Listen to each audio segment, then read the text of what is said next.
There will be psychological effects of the maximum losing streaks, and there are things you can avoid.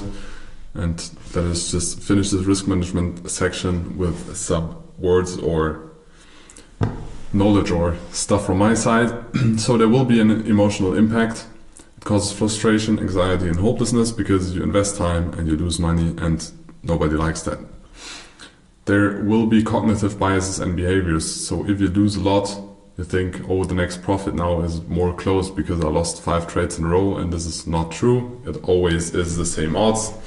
So this thing is called gambler's fallacy. So if you think, oh, now I lost 10 times, so now I need to be right the next time, it's your brain tricks. This calculation is wrong. You have the same probability of losing again the 11th time than you had at the first time.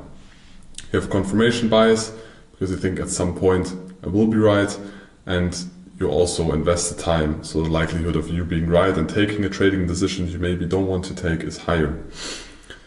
And at some point you have a loss aversion, so you're less likely taking trades, so you maybe are not taking trades you should take, and then those get into the profit, and then you get even more frustrated, and you need to document all of this. That's why you need a journal at the beginning. Or at points where you realize that you don't stick to your rules anymore, then you should always start with a journal again, because you will lead, or you have a higher probability of making impulsive decisions and adapt, extend, or implement the strategy rules, and that is never good. So you have reduced confidence, you have hesitation, you have overcompensation, and you will at some point excessive risks, because it is a combination of you think, oh, now I lost 10 times, the likelihood of me being right the next time is higher, so I can take higher risk, so I can regain more of the losses I made, and that will result in a performance decline. It's always that case. And you will couping strategies, so you will reevaluate strategies, you will have less trust in the strategy, you will start to look at things that maybe you know that worked in that time where this strategy did not work, and then you try to combine the strategy or hop to the different strategy, but then you miss the point where your original strategy started working again. That's what most people do. 99% of the people start adapting the strategy, not sticking to the rules, mixing the strategy with another strategy, and just losing confidence, increasing the risk, and that way accounts crash, or you extend your 20 or 30% drawdown. You should not be exceeding.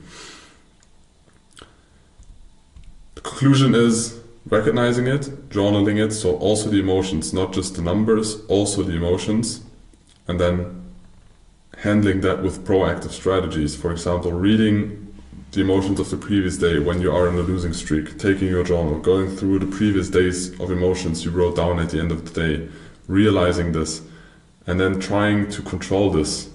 This needs exercise, doesn't it? Will not happen and be implemented from the first day, but when you exercise, you will adapt to it, and then you will get a perspective of yourself, and you will realize faster if you have impulsive decisions, if you tend to take higher risk, if you don't stick to the strategy. You will realize this more early, so you can control decisions, and at some point, or at the beginning, most likely you will have, or you would have taken bad decisions, and at some point you realize this more early, so you don't take them. So now I please you to continue with a proficiency test for Series 700. We prepared some questions you should answer, and if you answer them wrong, give the session or Series 700 a rewatch.